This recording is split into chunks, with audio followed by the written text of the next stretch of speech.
हाँ तो प्यारे बच्चे, गुड मॉर्निंग। उम्मीद करता हूँ आप सब अच्छे और स्वस्थ होंगे।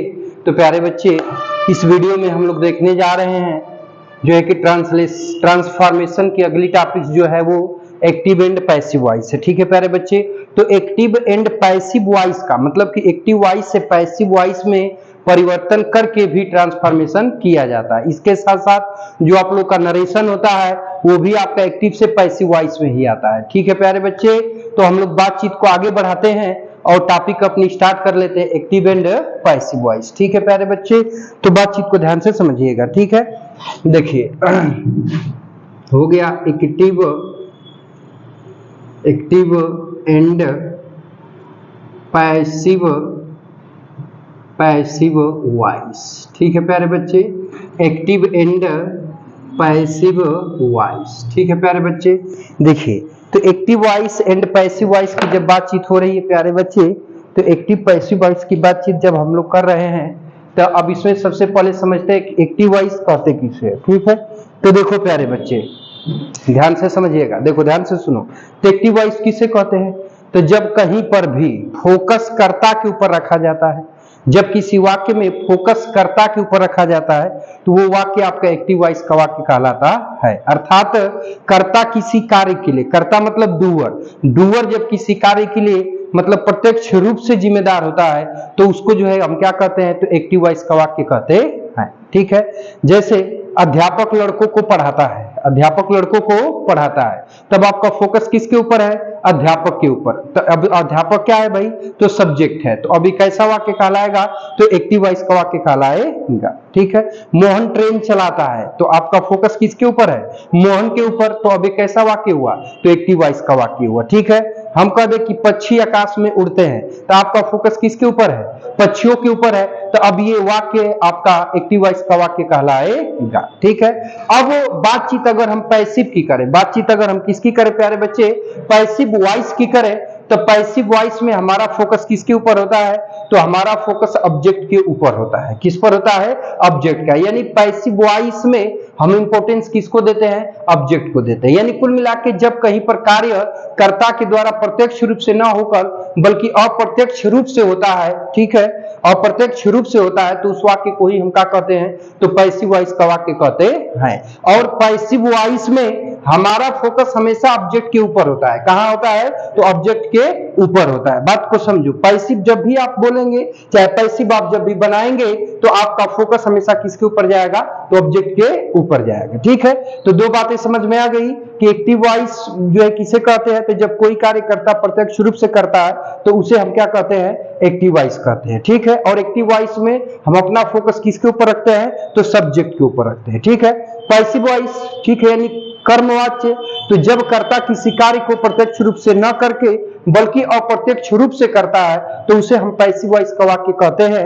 और पैसिव वॉइस में हमारा फोकस किसके ऊपर होता है? तो ऑब्जेक्ट के ऊपर होता है। समझ आ रही है बातचीत? अब देखिए, जैसे कहा जाए मोहन ट्रेन चलाता है, तो फोकस किसके ऊपर है? मोहन के ऊपर, तो एक्टिव वॉइस का वाक्य हुआ। हमने कह दिया कि ट्रेन मोहन के द्वारा चलाई जाती है, तो फोकस किसके ऊपर हुआ?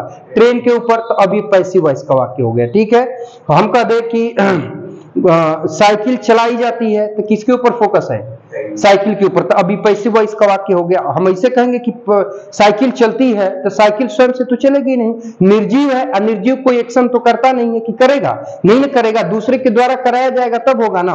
तो जब मतलब वाक्य को पढ़ने के बाद ऐसा लगे कि वाक्य किसी व्यक्ति या किसी अन्य के द्वारा एक्शन घटित हो रहा है, तो वही वाक्य पैसिव वॉइस का हो जाएगा। आप पैसिव वॉइस के वाक्य में किस पर फोकस आप रखोगे? तो ऑब्जेक्ट के ऊपर फोकस रखोगे। ठीक है, तो अब थोड़ा सा बातचीत को आगे बढ़ाते हैं, ध्यान से समझिएगा, और पहले एक्टिव वॉइस की परिभाषा लिखते हैं। ठीक है, समझ आ रही है बातचीत?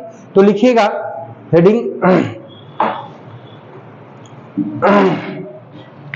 हेडिंग लिखिएगा एक्टिव वॉइस। एक्टिव वॉइस जिसकी हिंदी होती है कर्तावाच्य, कर्तावाच्य।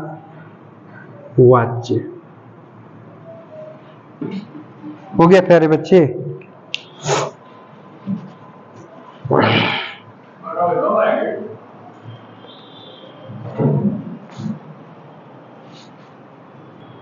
हाँ तो प्यारे बच्चे अब ध्यान दीजिएगा, देखिए ये एक्टिव वॉइस की डिफिनीशन है। ठीक है प्यारे बच्चे, कह रहा है कि जब कोई व्यक्ति या वस्तु सब्जेक्ट के रूप में कुछ करता है तो उसे एक्टिव वॉइस कहते हैं। एक्टिव वॉइस में फोकस सब्जेक्ट के ऊपर रखा जाता है। ठीक है, जब कोई एक्शन, ठीक है, जब कोई व्यक्ति या वस्तु एक्शन को करता है, सब्जेक्ट के रूप में करता है, एक्शन सब्जेक्ट के रूप में करता है तो उसे एक्टिव वॉइस कहते हैं। एक्टिव वॉइस में फोकस किसके ऊपर रखा जाता है, तो सब्जेक्ट के ऊपर रखा जाता है। कह रहा है कि आई राइट ए लेटर, मैं एक पत्र लिखता हूं, मैं एक पत्र लिखता हूं, तो फोकस आपका किस पर है, आई के ऊपर है, तो अब ये एक्टिव वॉइस का वाक्य कहलाएगा। कह रहा है कि ही कट्स द मैंगो, वह आम काटता है, वह आम काटता है, तो फोकस किसके ऊपर है, ही के ऊपर, तो अब ये किसका वाक्य कहलाएगा, तो दोनों वाक्य एक्टिव वॉइस के वाक्य कहलाएंगे, क्योंकि दोनों में आपका ये जो एक्शन है ये किसके, मतलब इसका कौन, मतलब कह रहा है कि सब्जेक्ट के रूप में इस एक्शन के लिए कौन जिम्मेदार है, आई है, कट्स का एक्शन के रूप में जिम्मेदार कौन है, ही है, तो अब ये आई और ही इस वर्ग के क्या हुए, सब्जेक्ट यानी डूअर हुए, तो अब आपका फोकस किसके ऊपर हो रहा है, आई के ऊपर हो रहा है, किसके ऊपर हो रहा है, आई के ऊपर। समझ आ रही है बातचीत समझ पा रहे हैं ना, तो ये तो हुआ एक्टिव वॉइस की परिभाषा और इसका एग्जाम्पल, जिसमें कि हमारा फोकस कर्ता दो, इसमें आई और इसमें ही है, तो दोनों कर्ता के ऊपर है। और यहाँ पर राइट और कट्स जो दो वर्बे हैं, इन वर्बों का ये सब्जेक्ट है और सब्जेक्ट के ऊपर हमको फोकस करना है, तो सीधी सी बात है कि एक्टिव वॉइस का वाक्य कहलाएंगे। समझ में आ रही बात। अब बातचीत को आगे बढ़ाते हैं और थोड़ा सा देखते हैं पैसिव वॉइस को। समझ में आ रहा है ना, तब हेडिंग लिखिएगा पैसिव वॉइस। हाँ तो प्यारे बच्चे बातचीत को थोड़ा सा ध्यान दीजिएगा। अब बातचीत आगे बढ़ाते हैं। देखिए तो हमारा डिफिनीशन है पैसिव वॉइस कर्मवाच्य। ठीक है, तो कह रहा है कि जब कोई व्यक्ति या वस्तु सब्जेक्ट के रूप में काम नहीं करता है बल्कि किसी व्यक्ति अथवा वस्तु द्वारा किए गए कार्य का परिणाम भोगता है, किए गए कार्य का परिणाम भोगता है, तो उसे हम पैसिव वॉइस कहते हैं। अर्थात जब कोई कार्यकर्ता द्वारा प्रत्यक्ष रूप से न होकर बल्कि अप्रत्यक्ष रूप से होता है तो उसे ही हम क्या कहते हैं, पैसिव वॉइस कहते हैं। और पैसिव वॉइस के वाक्य में फोकस ऑब्जेक्ट के ऊपर रखा जाता है। सबसे महत्वपूर्ण बिंदु कि पैसिव वॉइस में फोकस हमारा किसके ऊपर रखा जाता है, तो ऑब्जेक्ट के ऊपर रखा जाता है। ठीक है, अब देखिए जैसे मैं कह रहा है कि a letter is written by me, एक पत्र मेरे द्वारा लिखा जाता है। ठीक है, एक पत्र मेरे द्वारा लिखा जाता है, तो अब इसमें बात को ध्यान दीजिएगा। तो अब जहां यहाँ जो एक्शन हुआ है उस एक्शन का फल कौन भोग रहा है, देखिए यहाँ पे एक्शन क्या हुआ है, लिखने का, इसका फल कौन भोग रहा है बाबू, मी भोग रहा है। बात समझ में आ रही है,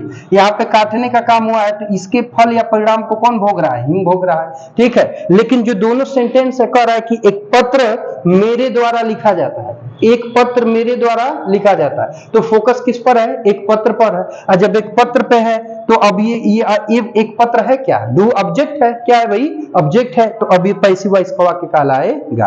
कह रहा है कि the mango is cut by him, आम उसके द्वारा काटा जाता है, तो फोकस आपका किस पर है, मैंगो के ऊपर है, तो मैंगो यहाँ पर क्या कहलाएगा, तो सब ये क्या है, ऑब्जेक्ट है। और जब ये दोनों ऑब्जेक्ट है तो इसका मतलब फोकस आपका किसके ऊपर है, ऑब्जेक्ट के ऊपर है। और जब ऑब्जेक्ट के ऊपर हो गया तो ये दोनों वाक्य पैसिव वॉइस के वाक्य कहलाएंगे। समझ में आ रही बात। तो अब देखिए ये तो रहा एक्टिव पैसिव वॉइस की डिफिनीशन। ठीक है, परंतु हम करते क्या है कि एक सेंटेंस लिखते हैं और उस पर बेसिक कॉन्सेप्ट को पहले समझने की कोशिश करते हैं। बातचीत समझ में आ रही है, ध्यान से समझिएगा।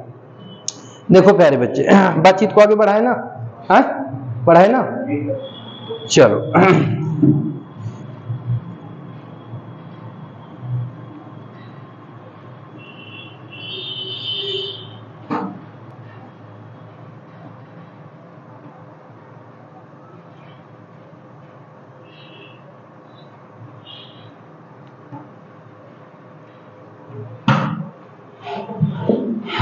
थोड़ा सा पानी पी लेने दो तो फिर बातचीत आगे बढ़ाते हैं।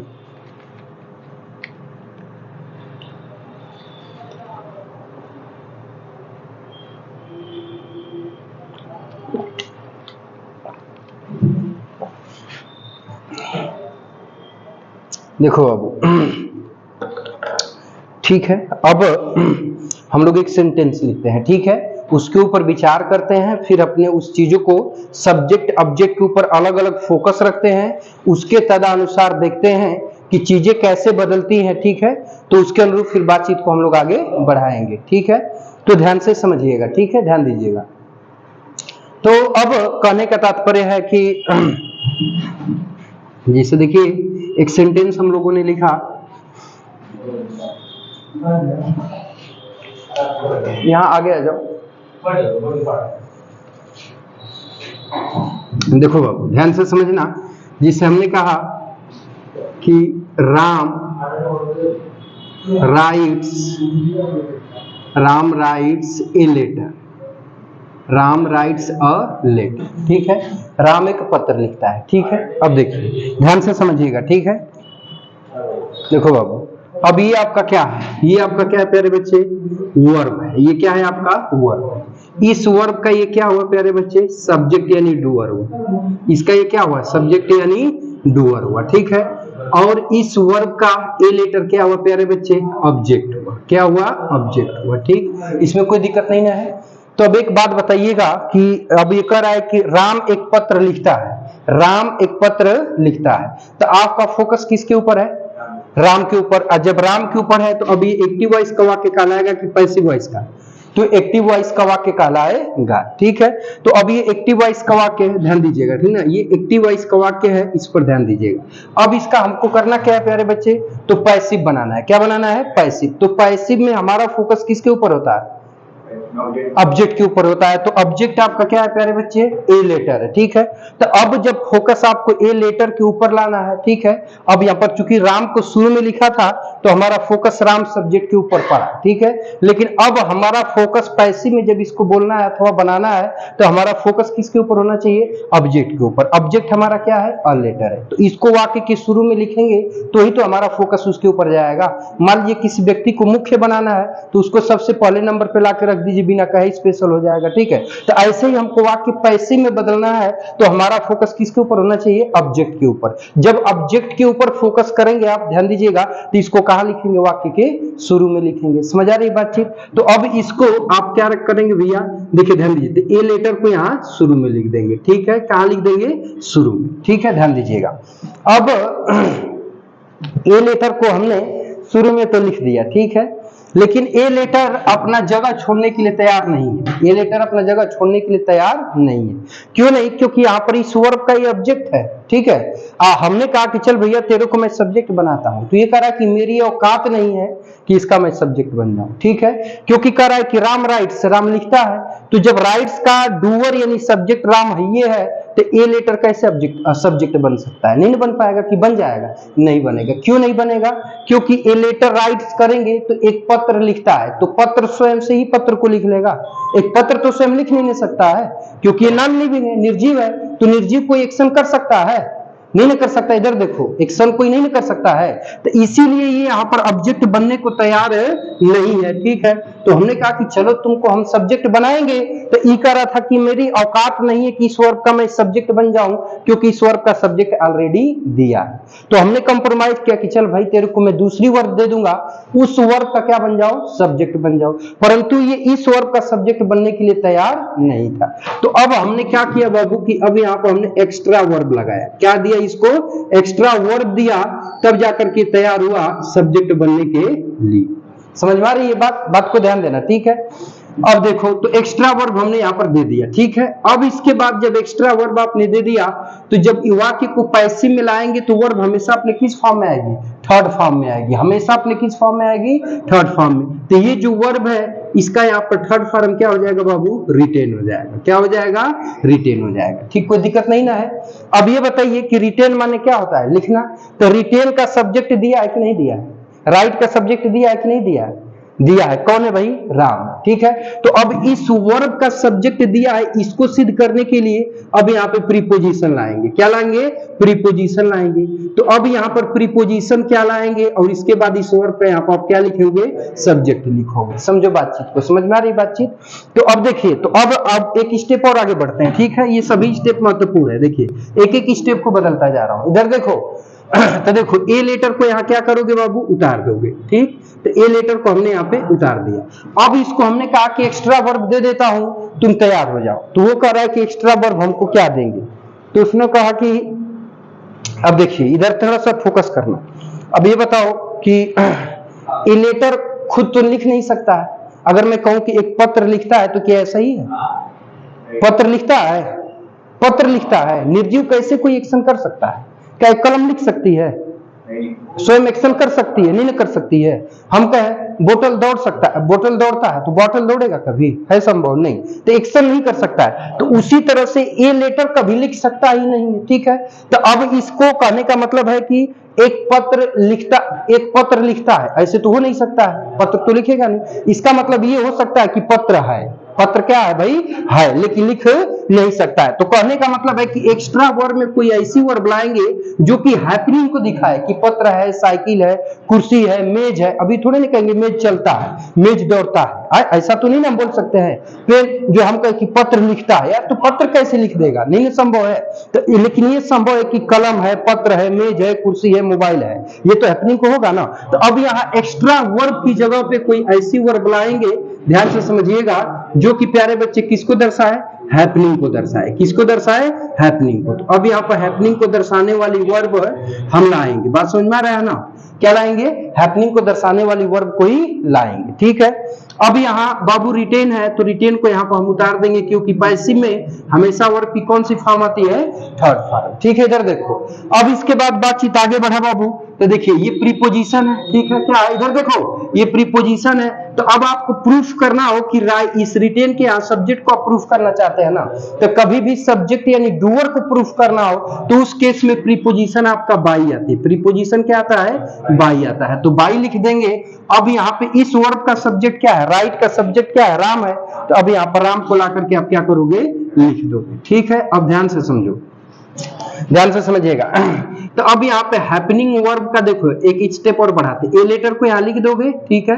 अब यहाँ हैपनिंग वर्ब के रूप में कौन आती है? तो बी क्रिया का रूप आता है, इज, एम, आर, वाज, वर, ठीक है। लेकिन अब यहाँ पे बी क्रिया लिखोगे, बी क्रिया क्या लिखोगे? बी वर्ब, बी वर्ब को लिखोगे, ठीक है। बी वर्ब देखो बी वर्ब है, फिर वर्ब की थर्ड फॉर्म क्या लिख दोगे? रिटेन लिख दोगे, ठीक है। ध्यान से समझो। और बाई यहाँ पे किसको लिख दोगे? राम, ठीक। ध्यान से समझो, समझ आ रही बातचीत? अब देखो, अब यहाँ पे बी क्रिया जो है प्यारे बच्चे, तो बी क्रिया के अंतर्गत कौन कौन आता है? तो इज आएगा, एम आएगा और आर आएगा। बात समझ में आ रहा है? जो कि किसको दर्शाएगा? हैपनिंग को बताएगा। बातचीत समझ पा रहे हो? देखो, तो अब अकॉर्डिंग टू सब्जेक्ट इसमें से जिस किसी वर्ब की जरूरत होगी उसको हम क्या करेंगे? लिख लेंगे कर्ता के अनुसार। बात समझ रहे हो ना? तो कर्ता के अनुसार जब लिखना चाहोगे तो अब यहाँ ए लेटर को उतार दोगे, ठीक है। अब ए लेटर तुम्हारा सिंगुलर है बाबू की प्लूरल है? सिंगुलर है। तो इसमें से ई जाएगा, एम आर क्या आएगा? ई जाएगा। तो अब यहाँ पे क्या लगा लोगे? इज, ठीक। अब ये वाक्य पैसिव में ले जा रहे हो, ठीक है। और तो पैसिव में ले जाओगे तो वर्ब अपने किस फॉर्म में हमेशा आएगी? थर्ड फॉर्म में। तो अब यहाँ पे क्या लिख दोगे? रिटेन लिख दोगे, ठीक। कोई दिक्कत नहीं ना है? अब रिटेन का सब्जेक्ट है, तो सब्जेक्ट को प्रूफ करने के लिए यहाँ पे हम क्या लगाएंगे? By preposition. लेकिन ये बाई प्रीपोजिशन हमेशा फिक्स नहीं रहता, ये बदलता रहता है। ध्यान देना टॉपिक पे, ठीक है। तो अब इसका सब्जेक्ट है, इस वर्ब का सब्जेक्ट कौन है भाई? तो इस वर्ब का सब्जेक्ट कौन है? राम है। तो अब यहाँ सीधा सीधा राम को क्या करोगे? लिख दोगे।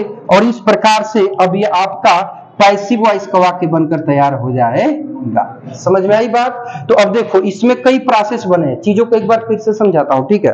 देखो ध्यान से समझना। देखो बाबू, पहली बात की ये एक्टिव वॉइस का वाक्य क्योंकि फोकस सब्जेक्ट के ऊपर है और जो एक्शन हो रहा है उस एक्शन के लिए जो राम है वो डायरेक्टली जिम्मेदार है, रिस्पॉन्सिबल है, इसलिए एक्टिव वॉइस का वाक्य कहलाएगा। अब कह रहा है कि इसको हमको पैसिव में बदलना है, तो जब पैसिव में बदलना है तो पैसिव में फोकस किसके ऊपर रखा जाता है? ऑब्जेक्ट के ऊपर। तो ऑब्जेक्ट को जब शुरू में ला के रखोगे तभी तो इसके ऊपर फोकस जाएगा।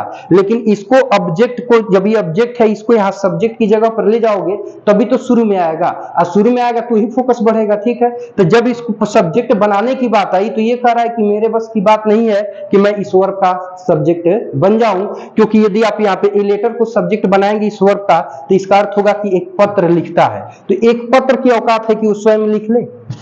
पत्र कभी लिख सकता है? बोलिए नहीं लिख सकता है। तो ये कह रहा है कि जो है कि मेरी औकात नहीं कि इस वर्ब का सब्जेक्ट बनूंगा, तो उसने कहा कि चल तेरे को एक्स्ट्रा वर्ब दिलाऊंगा, तो उसने एक्स्ट्रा वर्ब यहाँ दिलाया, ठीक है।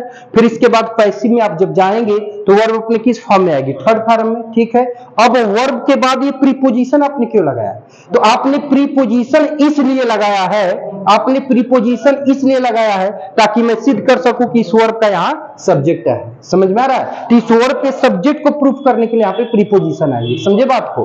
अब देखो, तो ए लेटर को हमने उतार दिया, इस पे फोकस हमारा चला गया है। तो एक्स्ट्रा वर्ब के रूप में आप देंगे तो कोई ऐसी वर्ब देंगे भाई, क्योंकि ये ए लेटर खुद लिख नहीं सकता है, दौड़ नहीं सकता है, चल नहीं सकता है, नहीं ना, तो बस ये कह सकते हैं कि साइकिल है, घड़ी है, रेडियो है, टीवी है, बस इतना ही बोल सकते हैं ना। यानी हैपनिंग को दर्शाने वाली चीजें की कोई चीज है। तो अब हैपनिंग को दर्शाने वाली वर्ब कौन होती है भाई? तो हैपनिंग को दर्शाने वाली वर्ब को हमने दिलाया, अब एक्स्ट्रा वर्ब के रूप में, फिर रिटेन थर्ड फॉर्म में आएगा ही, फिर प्रीपोजिशन हम इस वर्ब के सब्जेक्ट को यहाँ प्रूफ करना है तो प्रीपोजिशन हम क्या लगाएंगे? बाई लगाएंगे। ठीक है, और इसके सब्जेक्ट कौन था भाई? राम था, तो सब्जेक्ट को यहाँ पर लिख देंगे। ठीक समझ में आ रही है बात? अब देखो, तो अ लेटर को उतार दिए, अब हैपनिंग को दर्शाने वाली वर्ब कौन होती है? बी, जो इजेम आर इसके अंतर्गत आएगा। ठीक है, फिर वर्ब की थर्ड फॉर्म, इस वर्ब का सब्जेक्ट राम है तो बाई लिख के लिखोगे तभी प्रूफ होगा कि इसका सब्जेक्ट है। समझ में आ रही है बात? अब देखो, तो अब एक्चुअली बन के तैयार होगा, तो a letter is written by Ram, एक पत्र राम के द्वारा लिखा जाता है। तो एक चीज ध्यान देना, सबसे महत्वपूर्ण बिंदु कि एक्टिव से पैसिव में कोई भी चीज नहीं बदलती है। एक्टिव से पैसिव बनाते समय कोई भी चीज बदलती नहीं है। समझ में आ रहा है? हाँ, तो प्यारे बच्चे ध्यान देना। ठीक है, तो कहने का तात्पर्य है कि देखो, एक चीज और जान लो कि एक्टिव से पैसिव बनाते समय कोई चीज बदलती नहीं है। कभी भी अब एक्टिव से पैसिव वॉइस बनाएंगे तो न सब्जेक्ट बदलेगा, न वर्ब बदलेगी, न उसका ऑब्जेक्ट बदलेगा, कोई चीज बदलती नहीं है। न टेंस का ही परिवर्तन नहीं होता है, टेंस का भी परिवर्तन नहीं होता है। बात समझ में आ रही है ना? टेंस भी कभी बदलता नहीं है। ठीक है, अब ध्यान से समझो, देखो ध्यान से समझना थोड़ा सा। ठीक है, अब देखो कैसे नहीं बदलता है, बहुत ध्यान से समझिएगा। देखो, अब देखो बाबू, हाई, देखो ये बताओ कि हाई क्या है प्यारे बच्चे? ये देखो ध्यान से समझना, इधर देखो, बहुत महत्वपूर्ण पॉइंट बता रहा हूं। इस वर्ब का ये क्या है? ऑब्जेक्ट, इस वर्ब का ये क्या है? सब्जेक्ट। ठीक, तो ये बताओ कि ए लेटर है, तो ए लेटर सब्जेक्ट है, तो ए लेटर किसका सब्जेक्ट है? इज का। इज का क्या हुआ प्यारे बच्चे? सब्जेक्ट। ठीक है, लेकिन हम पूछे कि रिटेन का ये क्या लगेगा, तो रिटेन का तो अभी भी ये क्या है? ऑब्जेक्ट है। सब्जेक्ट तो इज रूपी वर्ब का है ना, लेकिन ऑब्जेक्ट, रिटेन का क्या लगेगा? तो ऑब्जेक्ट लगेगा। तो ये रिटेन का यहाँ पे क्या है प्यारे बच्चे? ऑब्जेक्ट है। समझ में आ रहा है? समझना, इस एक्स्ट्रा वर्ब का ये सब्जेक्ट होता है, इस रिटेन रूपी वर्ब का ऑब्जेक्ट नहीं होता। दूसरी बात कि पैसिव बनाएंगे तो वर्ब अपने किस फॉर्म में आएगी? थर्ड फॉर्म में आएगी। समझ आ रही है बातचीत? समझ पा रहे हो ना? तीसरी बात कि अब इस वर्ब का सब्जेक्ट है कि नहीं है? सब्जेक्ट है ना, तो सब्जेक्ट को प्रूफ करने के लिए यहाँ क्या लगाएंगे? प्रीपोजिशन। और जब प्रीपोजिशन बाई लगा के जब इसके सब्जेक्ट को दिखाना होगा तो इसका सब्जेक्ट कौन है? राम है, तो राम को यहाँ पे लिख दियो। तो प्रश्न ये बना कि आपने बाई प्रीपोजिशन क्यों लगाया? तो बाई प्रीपोजिशन इस वर्ब के सब्जेक्ट को प्रूफ करने के लिए हमने यहाँ पर लगाया। समझ में आ रही है बात? तो कहने का मतलब है कि जब ये पैसिव वॉइस बन गया तो इसमें फोकस हमने किसके ऊपर रखा? ऑब्जेक्ट के ऊपर। समझ में आ रही है बातचीत? तो हाई देखो, हाई इस वर्ब का ये अभी भी क्या है? ऑब्जेक्ट है, परंतु इस एक्स्ट्रा वर्ब का क्या है? सब्जेक्ट है। ठीक, अब पैसिव में जाएंगे तो वर्ब हमेशा अपने किस फॉर्म में आएगी? देखो इधर थर्ड फॉर्म में जाएगी। ठीक है, तभी थर्ड फॉर्म हो गया। ठीक, अब बाई प्रीपोजिशन क्यों लगाया? क्योंकि इस वर्ब का सब्जेक्ट दिया है और सब्जेक्ट को प्रूफ करने के लिए बाई प्रीपोजिशन लगाया है। उसके बाद तब हमारा क्या आया है? राम आया है। समझ आई बातचीत? तो देखो, ये जितना भी पॉइंट है, जितना भी पॉइंट है बाबू, सभी महत्वपूर्ण पॉइंट है। इसको नोट कर लो एक नजर, तब फिर बातचीत को हम आगे की तरफ बढ़ाते हैं। ठीक है, जल्दी से नोट कर लो। देखो बैठो प्यारे बच्चे, ध्यान से समझो, थोड़ा ध्यान से समझना। देखो, वर्ब की फर्स्ट फॉर्म प्रेजेंट इंडेफिनिट को बताती है, वर्ब की सेकंड फॉर्म पास्ट को, ये थर्ड फॉर्म परफेक्ट को, फोर्थ फॉर्म कंटीन्यूअस को, आप फिफ्थ फॉर्म प्रेजेंट इंडेफिनिट दोनों को बताती है ना। तो देखो, बी है first form, second form, third form, fourth form, fifth form. फिर डू क्रिया होती है। ठीक है, do, did, done, doing, Dutch. इतना आ रहा है ना? इतना पता है? देखो, तो अब यहाँ पर क्रिया में ध्यान से समझिएगा, क्रिया में एस या ईएस जोड़ा है तो क्रिया का कौन सा रूप है? पांचवा रूप है। कौन सा रूप है? पांचवा रूप। देखो, एस या ईएस है ना, तो क्रिया का कौन रूप है? पांचवा रूप। और क्रिया का जो पांचवा रूप होता है वो किसको बताता है? प्रेजेंट इंडेफिनिट को। तो इसका मतलब कि यहाँ पे ये प्रूफ हो रहा है कि राइट्स किस टेंस को दर्शा रही है? बोलो, प्रेजेंट इंडेफिनिट को। इसमें कोई कंफ्यूजन? बोलो नहीं ना है? बोलो बाबू, प्रेजेंट इंडेफिनिट टेंस का हो गया। अब यहाँ से एक नजर ध्यान देना, यहाँ पे क्या है बाबू? इज है। तो ये बताओ कि बी क्रिया का पांचवा रूप इज एम आर है ना, तो इज एम आर यहाँ ये किसको दर्शा रहा है? प्रेजेंट इंडेफिनिट को। तो अब इज एम आर भी यहाँ फिर से एक बार आपका किसको दर्शा रहा है प्यारे बच्चे? तो प्रेजेंट इंडिफिनिट टेंस को, प्रेजेंट इंडिफिनिट टेंस को। ठीक है, तो अब थोड़ा गौर फरमाना मेहरबान हो कि ये देखो, तो ये प्रेजेंट इंडिफिनिट में एक्टिव वॉइस भी था और पैसिव वॉइस भी किसमें, प्रेजेंट इंडिफिनिट टेंस में है। तो इसमें हमने कोई परिवर्तन किया है? टेंस बदला है? नहीं। बोलो सब्जेक्ट बदला है? नहीं। ऑब्जेक्ट बदला है? कुछ भी नहीं बदला। क्यों? देखो ए लेटर ऑब्जेक्ट था ना इस वर्ब का, इस वर्ब का ऑब्जेक्ट है ना, तो अगर यहाँ राइट का पूछा जाए कि क्या है, तो राइट का भी ऑब्जेक्ट है ना, लेकिन कह रहे हैं कि सब्जेक्ट है, तो सब्जेक्ट किस वर्ब का है? एक्स्ट्रा वर्ब का। एक्स्ट्रा वर्ब का सब्जेक्ट हुआ ना।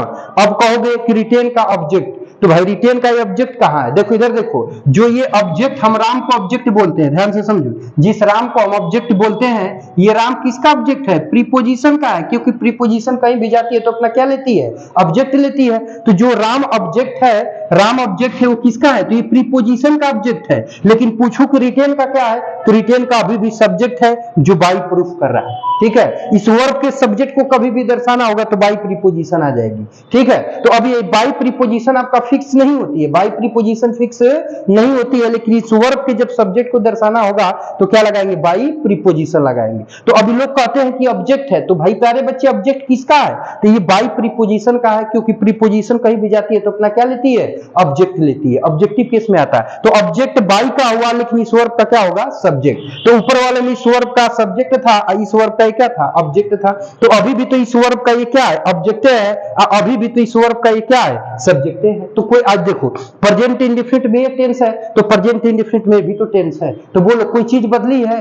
कोई चीज नहीं बदली है। तो कहने का मतलब है कि एक्टिव से पैसिव बनाते समय प्यारे बच्चे कोई भी चीज बदलता नहीं है, न टेंस बदलता है, न सब्जेक्ट बदलता है, न ऑब्जेक्ट बदलता है, कोई भी चीज बदलती नहीं है। ठीक है, वही सेम चीज होता है नरेशन में भी। समझ में आ गई बहु बात? तो देखो ये तो रहा एक्टिव पैसिव वॉइस का बेसिक कॉन्सेप्ट, जिसको हमने बताया। अभी और आगे की जो वीडियो आएगी प्यारे बच्चे, उन वीडियो में भी मैं आप लोग को बेसिक कॉन्सेप्ट दूंगा। दो तरीके से पैसिव बताऊंगा। पैसिव जो है दो तरीके से बताऊंगा प्यारे बच्चे, एक स्ट्रक्चर के माध्यम से बताऊंगा, दूसरा बेसिक कॉन्सेप्ट पे बताऊंगा। जैसे आपको समझ में आएगा वैसे समझाऊंगा। ठीक है प्यारे बच्चे, तो इस वीडियो में बस यही तक हम रहने देते हैं। मिलते हैं नेक्स्ट वीडियो में। अगर वीडियो अच्छा लगा हो तो चाहो तो लाइक एंड शेयर कर सकते हो। ठीक है प्यारे बच्चे, और यदि आप हमारे यूट्यूब चैनल पे नए हैं तो चैनल को सब्सक्राइब कर लें, ताकि आपको ऐसी इंफॉर्मेटिव वीडियो मिलती रहे। ठीक है प्यारे बच्चे, तो मिलते हैं नेक्स्ट वीडियो में। तब तक के लिए टेक केयर, बाय बाय, जय हिंद बच्चों। और ये एपिसोड देखने के लिए आपका बहुत बहुत धन्यवाद।